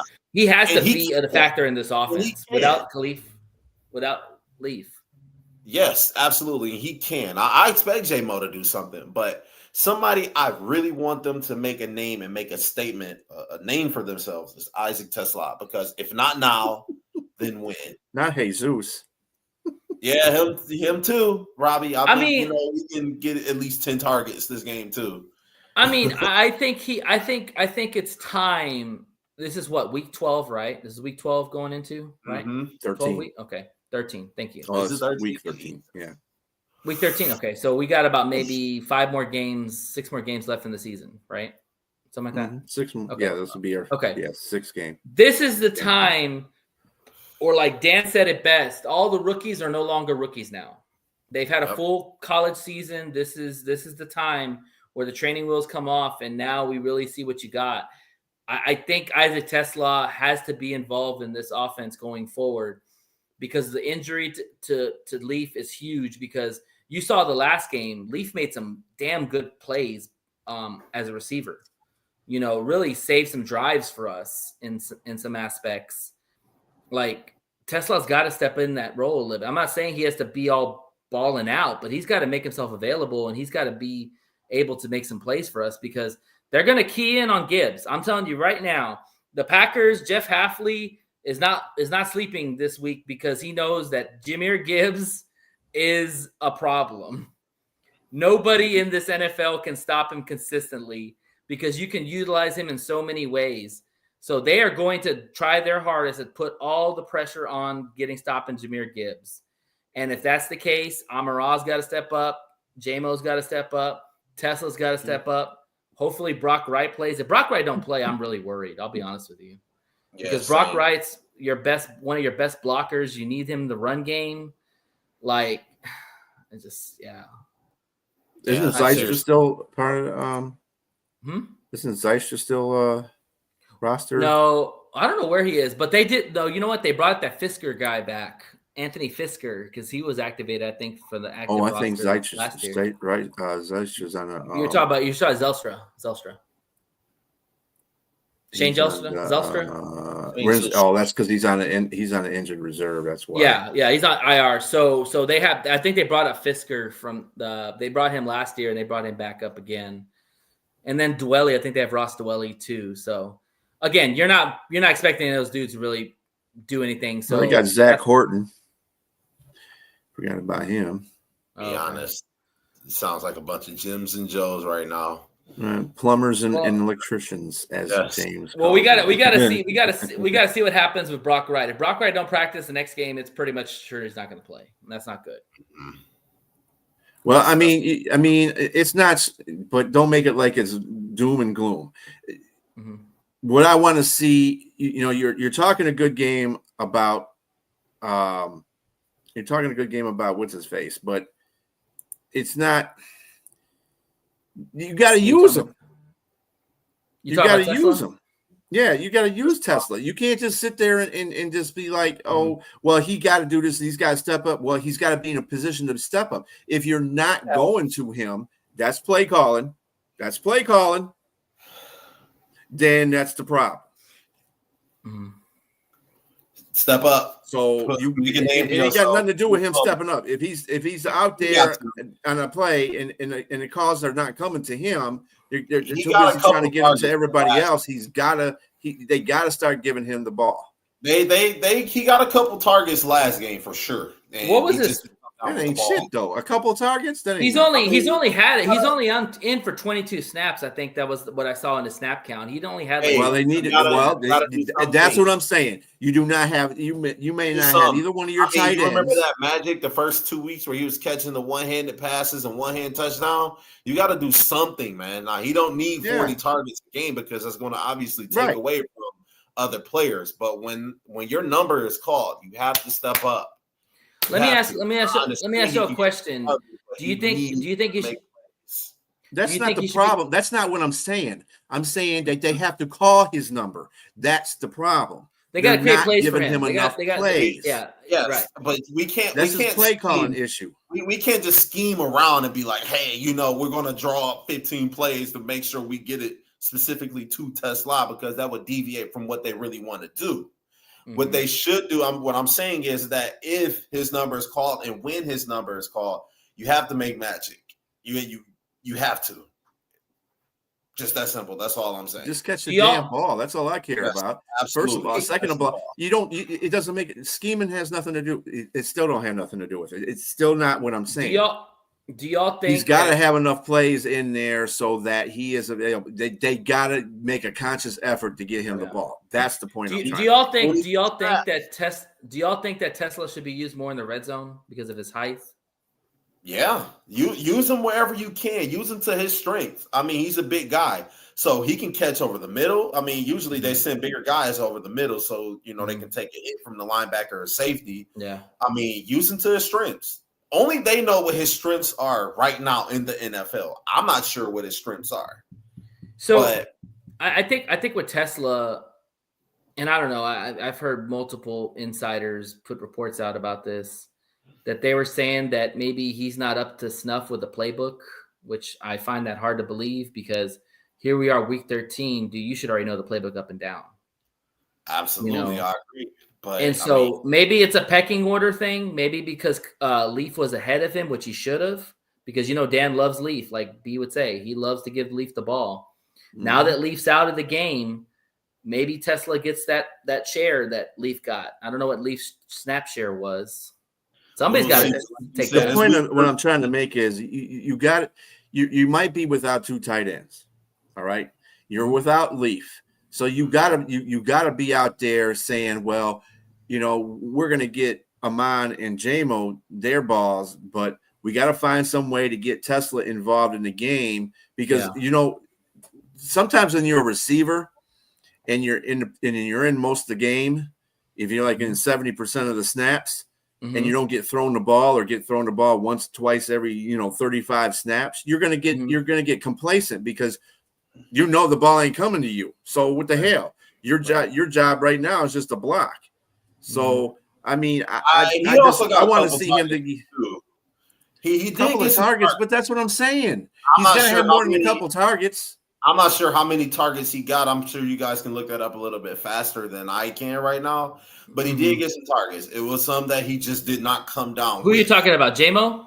No, Tesla, right? I think he didn't get but a couple targets. Yeah, he was only in there for 22 snaps, man. Yeah, he got a couple. Targets.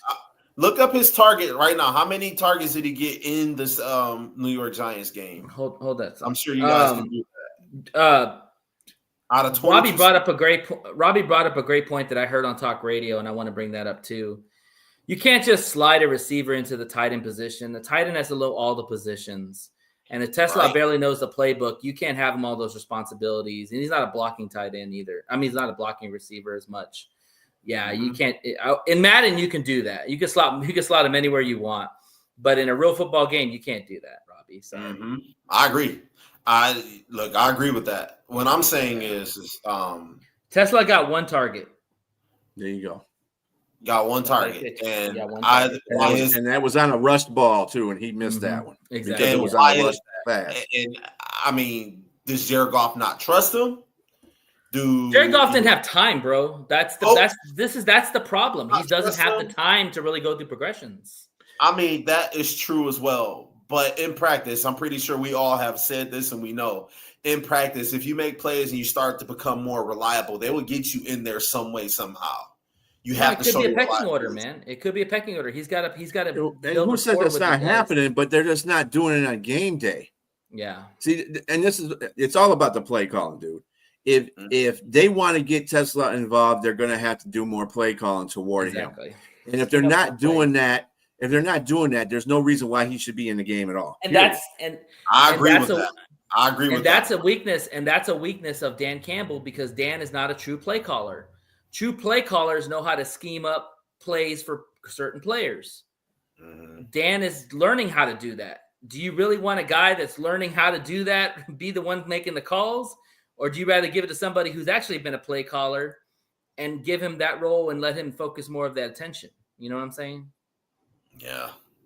And do he's you guys 214 pounds, Robbie. He's not a big guy. Yeah, I don't want I was going to say he's tall, but he's not big. Yeah, do you think he's a good blocker? Do you think he's able to block linebackers? No, hell no. No? Okay. No, all right. Because I haven't seen him. I haven't seen him in that. Yeah. I haven't seen him in that role to block yet. And honestly, we don't want any more injuries on our receivers, so no, don't do that. You know what I'm saying?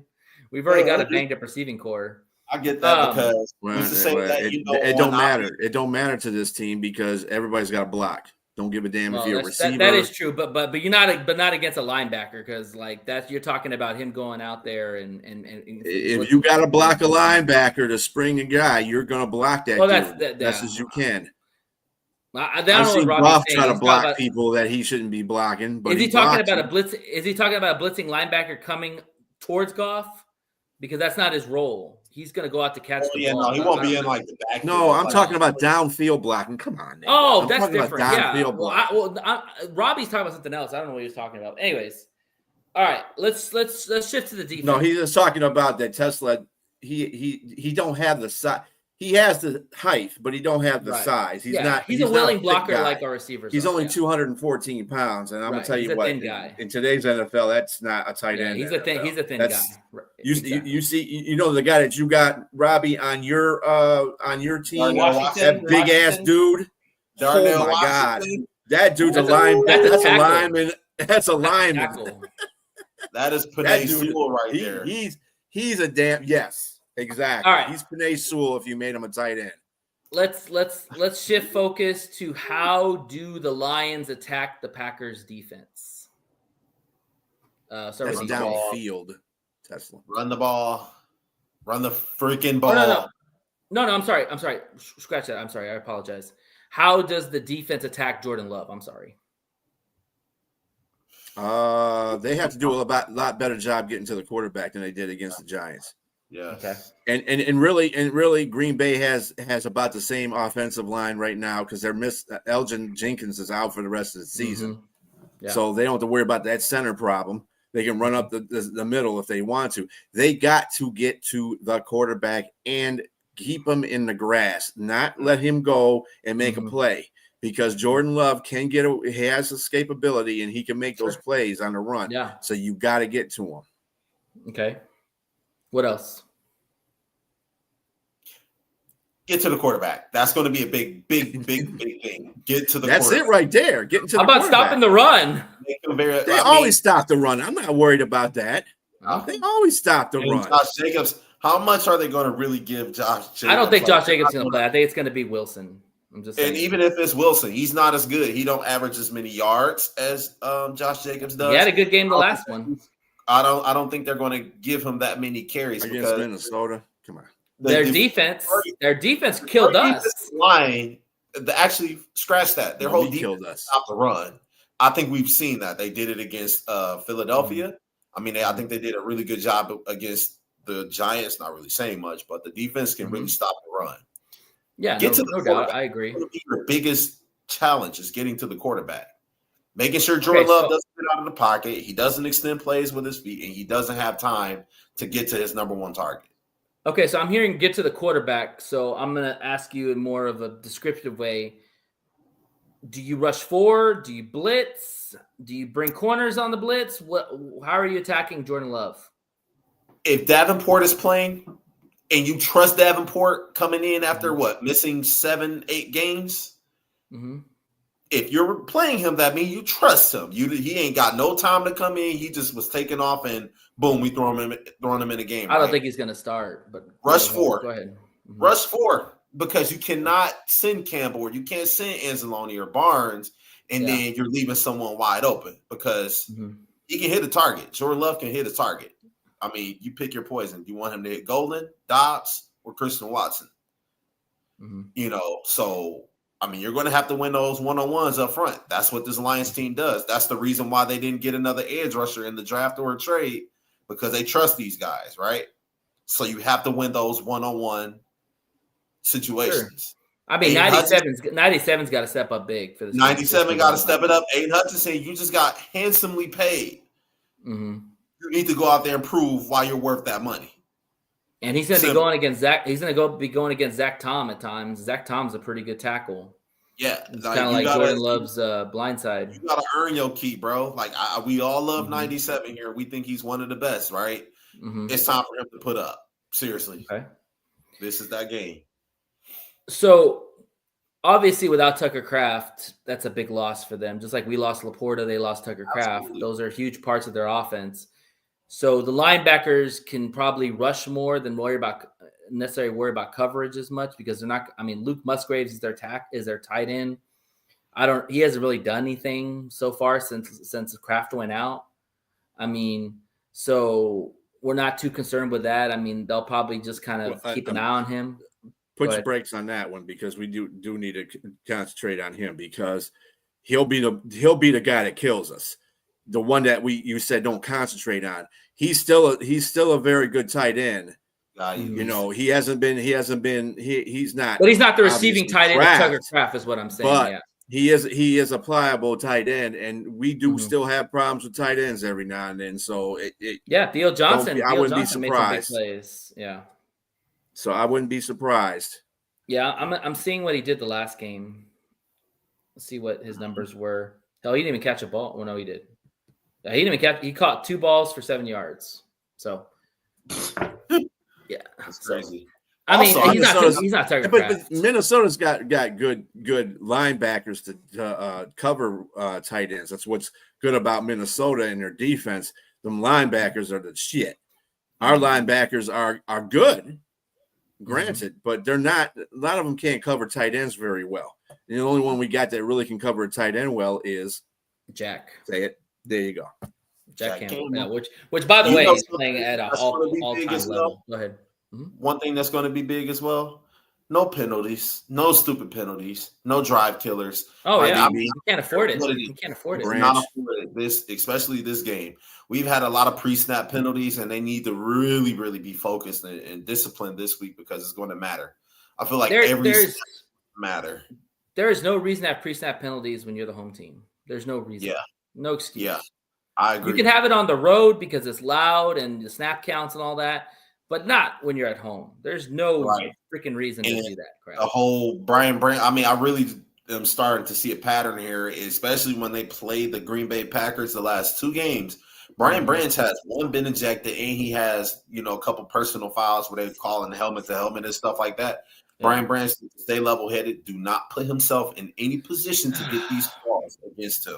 It's like B said, it's a reputation call. It's a reputation thing. I absolutely every time he hits a player hard, but he does initiate some contact. I mean, he's a hard hitter. He likes to hit. He's going to have to bite the bullet. I'm talking about, but he's done hit people in the helmet. The helmet has helmet to helmet hits. Sure. I mean, he's got to stop being as reckless. I mean, I want him to keep this. That's the problem with when you have a safety that's like that. Exactly. That hits hard. But he's reckless sometimes, and that recklessness gets him in trouble. That's something that he needs to harness. He needs to find a way to contain that recklessness and just go ahead and make a play. He was doing that in his first year when he was a nickel. This is why I said nickel would probably be a better spot for him because when in his first year he was a dog. He didn't get none of them penalties. Did y'all think that was a personal foul?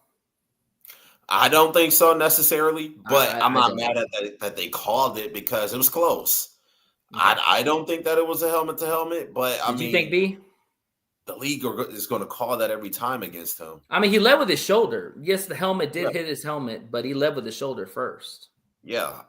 I mean, I agree. I think he's going to have to bite the bullet in some positions. 75% of the calls that the referees make it wrong any damn way. So that's very true. It's just stupid. Just don't get in that position where you got to make a referee make a call. Just like what Dan says all the time. Don't put yourself in that position so a referee can make the call. That's it. Yes. Do not put yourself in that position. If they trash talking, so be it. If you just kick their ass after the game was over. Any unnecessary, like Juju. Get your penalties after the game. Did y'all see what happened in the Niners game? That guy went after him and literally punched him after the game was over because he kicked him in the nuts in the game. Yeah. So, there's got to be a point to where you got to think about maybe these players shouldn't be all close together after the game's over. Go your separate ways and you guys can talk and handshake over the phone or whatever it is. You know what I'm saying? No, I think that was the same kind of thing more dust that now. happened when Chase spit on Ramsey. And Ramsey hit him in the head. Well, you don't go after no guy's nuts either. Okay, hell no. That's almost as dirty as spitting, but it's not the same disrespectful thing. But you going after a guy's nuts, man? Come on, gotta protect the beans. There's certain man codes that you have in football. Right, not the big nuggets. Hey, that's how you have kids, man. You can't have kids without nuts and Franken beans. All right, not the big nuggets. All right. So to wrap up the segment, let's go ahead and give me your game predictions and give me a bold take. Start with you, B. I'm not giving a score. I'm just going to say the Lions are going to win by 3, and bold prediction. I think that the offensive line can actually block in this game, and Jahmyr Gibbs gets like 110 yards and a couple of touchdowns. I'll give him 2. Only 110? Damn, B, you're cutting him short there. Rushing. I know. Hey, he had 219 rushing. Well, he ain't gonna get 219 on this defense. That was the Giants' defense. They were like what are they? Almost last in the league in rushing. Well, like 25th or 24th in the league against the rush. Sexy Dexy up there, but yeah, I got you. Yeah. All right, Jay, give me your score prediction. I'm going to say the score is going to be 21-17. The Lions. I think it's going to be a fairly close game. I think this is going to be a defensive battle. And I think this is going to be like a chess move. First one to flinch might be the one to lose the game. And my bold prediction, I'm going to say the guy I said I wanted to see step up on defense, number 97. I'm going to say he goes at least have 2.5 sacks. I think he has a monster game, and this is going to put the team over the top. Let's go, man. And out-sack Parsons. That would be great. Outside Parsons. You know those two are going against each other. Absolutely. All right. I'm going to say 31-24 Lions. And my bold prediction will be that, and I kind of alluded to this when we started the preview, I think this is going to be the most complete game the Lions play all year. I think that defensively they're going to be on point. Offensively, we're going to move the ball. And special teams is going to do their thing. I think this is going to be the best game we play all year. Probably better than the Bucs, in my opinion. But it's still going to be close because Jordan Love can still put up points. And that is a good team. Not having Jacobs really hurts if he doesn't play because Josh Jacobs is a bowling ball. Remember when we played him last year? Every time we play him. Since he's got there, he does well. Yeah. Yeah. So if he's not playing, that's huge. We beat him twice last year. He was playing really well. Exactly. So I think this will be the most complete game the Lions play. So, we will see what happens. We'll come back and talk about that the next week. And now we have Liz here, and her Texans, man, they went on the they held home serve in Houston. Made Josh Allen look like a toy that looked like he was just discombobulated all game. And yeah, she's gonna talk more about it. El Toro. Yeah. What up, though? What up, y'all? What up, y'all? Howdy. Howdy, y'all. I mean, yeah, that's a Texans whooping right there. If y'all did y'all catch the game? I sure did. Did we cook them or did we cook them? Like, what did y'all think? I see Will Anderson almost knocked Josh Allen off for the whole year. I was like, oh, come on. That was crazy. I told you Houston was going to beat Buffalo. Yeah. Yep. It was impressive. I mean, it was impressive. It was a really good game. I mean, the Texans put a stomping on Allen. That was 8 sacks. Mm. Buffalo slid into 7-1-3, got smoked. I mean, you could put it on a plate with mac and cheese and call it home cooked meal. I loved it. I loved it. I love it. It was good. Yeah, so 8 sacks. Josh Allen looked like it looked crazy. That boy got tossed like he was owing people money. What did y'all think about the best D-line performance? Is that what do y'all think?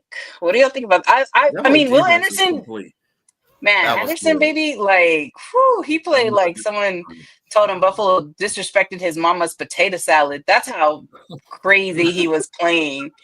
Yeah.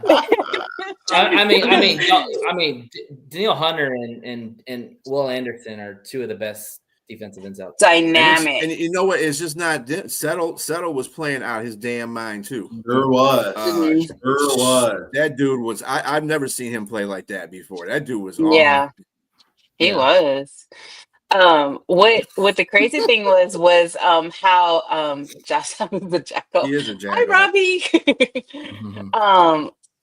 That the end of it, the last when Allen threw it to, and it was supposed to, I forgot what number it was supposed to go to, but Bullock caught it and did the interception. I was like literally thinking, I was like, Bullock, what did you eat before kickoff, baby? Because he was just everywhere on Allen. Yeah. And it was just Go ahead, Nate. No, go ahead and finish. All I was gonna say that last play, that was game over for me. I was like, wow, that's crazy. Which I'm really thankful that they did that. Mm-hmm. But like, to me, I feel like the Houston, like that defense, they're playing like a Pro Bowl level. Yeah. Mm-hmm. And here's the reason why pressure is important, because if Josh Allen didn't have that pressure, he had a wide open guy. Mm-hmm. He had a wide open guy to walk in the touchdown and it probably would have been game over. But that pressure was so in his face that he had to rush that throw. In essence, Bullock picked it off. So you could see that he was so pissed. He was so pissed that whole game. Like, he even screamed, and I was just like, ooh, he's mad. But I have to give a shout out to Mills, because with CJ out for week 12 and probably going to be out for week 13 again, that long neck dude came on the field like, don't worry, I got this. I can drive that car too. He's doing enough to keep him afloat for sure. Yeah, he is. Yeah. I mean, 153 yards, 2 touchdowns in the first half. We're above 500 now. So, I mean, I feel like people need to start putting respect on Mills as well, and also Houston, because we still get slinged around in the media that we're this and we're that. But I feel like Houston has come a long way from 0-3. Yeah. What do y'all think? The whole family really, Robbie? Yeah. Your defense is Super Bowl caliber, no doubt about that. Offensively, I mean, y'all still can't run the football. And that's the problem. I mean, we did a little bit. It is a problem. That's against a weak rush defense. Like, I was really hoping that y'all were going to run. And they showed that they could do it. That's all that they stepped up when they needed to. But what I'm saying is when they face better defenses, they're going to have to be able to run the football. Oh, absolutely. That is true. That is Like true. the Colts, you're gonna have to run the football. It seemed like you What? guys were catching fire at the right time.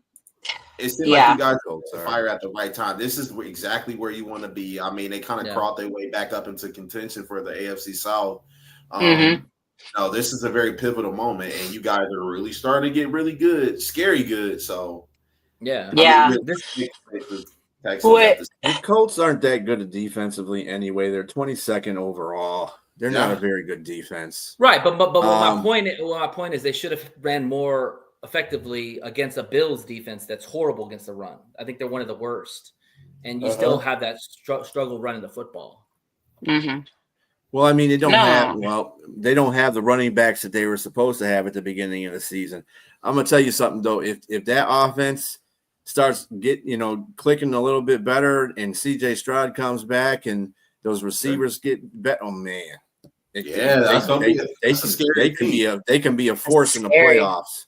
Yeah, they I can. was just saying, I would hate to have to face the Texans right now. Between now and the end of the season, I would hate to have to face Houston because you guys are catching fire at the right time.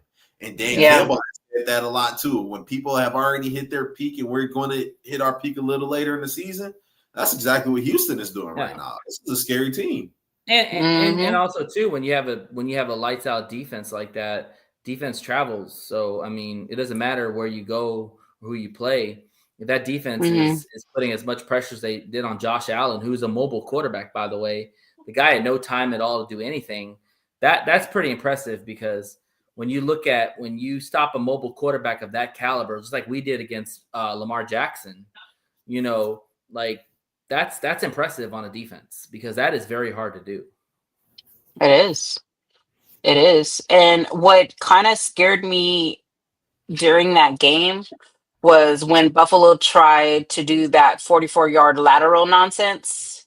Oh yeah, that was a great play. And I was like, "Ooh, it could." I mean, when they do lateral, any team when they do lateral, it can go any way. They took it from us. Yeah, but the hook and lateral team. They took it from y'all. They stole it from the Lions. We've done all the hook and laterals. Yeah, but the thing is, when Buffalo, it was a good play. It was a smart move, but Ryan said, "Oh, that was adorable." Anyways, wrap up this game. The defense was locked in, unbothered. We don't fold in H-Town. I've said it before, time and time again. We don't fold. So, but I have to give props, and I don't want to give props to this guy, but I do, Mr. Kirk. Yeah, he's from A&M. He's a good player, man. He's a great player. He's from A&M. Right, okay. Fuck them Aggies. Kirk, I'll tell you right now, Kirk, if he didn't have that injury that he had with Jacksonville, that guy was on a high level receiver. The guy was really playing well. He did really good. He was amazing. And then Higgins did the touchdown within 8 seconds left. And then KM, is it KM? I don't know how to pronounce his name, but he's very reliable. He's very reliable, and all the special teams, like, they were not giving up a 97-yard touchdown this past week. So, which I'm interested in which playmaker surprised y'all the most watching that game. Kirk. I can tell you the one. You know what? My bad. No, I could tell you who was the most underrated receiver in that patch. Hutchinson. That dude comes up big in that dude comes up big in a lot of circumstances that they need him to come up big in. That dude is getting the ball. That he's very underrated on that team. Who'd you say? Who'd you say? Hutchinson. Oh, okay. Agreed. Xavier Hutchinson? I was going to say. Yeah. Yeah, those Iowa boys. Yeah, those Iowa State boys. Every time, and that's what I want Tesla to do right there. When you are underrated, like, man, no matter what happens, man, get that ball. That dude make fucking plays. I was like, who is this dude? Seriously. He was doing that last year too. There's a okay, so the Colts, let's see. Well, Texas D-line versus Colts' O-line. If Houston disrupts them early, it curtains for their QB. If we could stop the run at the goal line, Indy forced to throw in tight windows, that's a big advantage for Houston. Houston offense versus Colts front seven. Run it, pass it, mix it. If the trenches move bodies, we move scoreboard. The Texans secondary versus Colts quarterback. Man. I mean, You know something? Daniel Jones, when he gets pressure, especially by a team like Houston, he looks like Jamarcus Russell back there. I mean, he looks I think he's better than horrible. Jamarcus Russell. That's what I'm looking for this Sunday. Wow. Marcus Mhm. Yeah, that guy Daniel barely even Jones played. He's a man. He is technically what you would call a game manager. So if you put the brakes on that running game, which that's what you need Yeah. to do, you do that, and you can because that's what Kansas City did. They just adjusted their defense, and they stopped Taylor, and Taylor Yeah, only they got did. 58 yards, and they just came after Daniel Jones. After that. I mean, that's all we got to do is really stop him, because I mean, I'm not saying that Indy is not a team. Like they're ready to play. They want the AFC South just like we want the AFC South, just like we have won the AFC South. But I mean, I get what we're up against. But I mean, to me is like I think we can win. Like I have no problem thinking that the Texans can get 27 points and the Colts 20. I feel like you don't think they can win. I know we can win. Yeah, that's true. I know we can win. She always picks them to win. Say it with me. The Texans will win by double digits. The Texans will win by double digits. Hey, there you go. That's the spirit. What? I don't know about You gotta say what more. What matchups do y'all think are the scariest? I'll tell you right now. Like, what do you think? Sauce is gonna lock up Austin Nico. That's gonna be a good. Nico's gonna get locked up by Sauce. That's gonna be a good. So Mills better find some other dudes to throw the ball to. I'll tell you that right now. I mean, he has other dudes. There's this guy that I really like, Damon Arnett, but he's not really on the roster, but he is on the practice squad. Practice squad. And from what I understand in Houston is like he is really practicing really hard, and he's a cornerback for the Texans. But I was like, man, I really wish they can put him in just to see what he can do, because the way practice has been for Houston, like he's been part of that. He's in the media. They're talking about him, and he's from Iowa. I know that, but I mean, why not more? So it all depends. He's a corner, right? Yeah, he's a corner. Yeah, he you is gotta a understand. cornerback. You can't just when your defense is playing really high.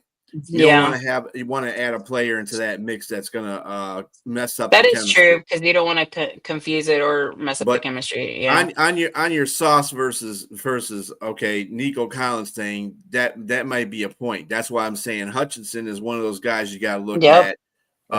He is. Yeah, Kirk is another guy you got to look at. You got to be able to run the ball too. Don't let Indianapolis sit there and tee off on your quarterback. You got to run that ball. That secondary is legit for the Colts, man. They got a really good secondary. Yeah, they're all right. Yeah, I really. Yeah, but I mean, he said that. But I mean, Ward, Moore. Shoot, man. What are you expecting out of Hutchinson this week? To come through. Yeah. How many receptions? I want to say the pass. Yeah. I want to say maybe Sauce will probably make that go up, but what I'm saying is they're not a very good pass defense all the way. Yeah. Maybe reception, 75 yards, maybe. I was gonna say about 75, maybe 2 interceptions. But I think my biggest bold prediction is for Will Anderson to break a franchise record. He breaks Mario Williams' record. Do y'all remember who Mario Williams? I think that was Myles Garrett's record now. Yeah. Most sacks in a game? Actually, that's not Miles Garrett. It's somebody else, I think. No, it's Did Mario you say Williams. Strahan. Are you talking about just? Oh, you're talking about just for your Texans. Yeah, I'm just talking about gets sacked to extend his streak and breaks Mario Williams' record. Oh, okay, a sack consistently in a game. Yes. Yeah. Oh, gotcha. Okay. Yeah. Oh, he'll do that. He'll That's do that. I'm sure. that's what I'm hoping for. Is like this dude is ready. He's ready to just keep it up. He's amazing. I love him. I love the whole Texans team. But like I just feel like we can win and we can do this and we can continue because up next we have Colts and then we have the Chiefs. Mm-hmm. So we got a couple of tough, but then we got also the Jags coming up in December Is that in too. Kansas So City? Is that in Kansas City or is it in Houston? I think that is in Kansas City. it's in Kansas City. Mm-hmm. Okay. So two That's back. gonna But be then a we rough play the game. Jags They're in gonna be our playing against house. the damn Yeah. referees in that game for sure. Right there. That's what Should I'm be saying. good. Like this schedule is gonna be crazy when we play the Chiefs, and Sure. I'm not ready for that, but it is what it is. Colts So first. Colts first, One one game game at One game at a time. Yes. So that's my bold intake. My prediction: Texans 27, Colts 20. Ace Town, stand up. Let's go. Hey, It's y'all deserve it, man. I mean, that was a hell of a game. It I was don't a think hell of a game. Nobody It was a hell of a saw game. Buffalo losing to the Texans. No especially one with did. Davis Mills, the quarterback. No I one did. did. Buffalo went home crying in NRG Stadium, so that Yeah. made me happy. Yeah. So we just H-Town just needs to keep up the energy. And they had just come off a loss too. That was crazy too. Because usually teams that Mhm. come off losses usually rebound. They pretty win. well. But Not against us. I don't think Buffalo's going to be the team that everybody thinks they're going to. It's so funny at the beginning of the season they said Buffalo they were favored in every game that they played and that they were going to go to the Super Bowl. I don't see any of that right now with this team. You can't stop the run. If you can't stop the run, you are not winning no Super Bowl.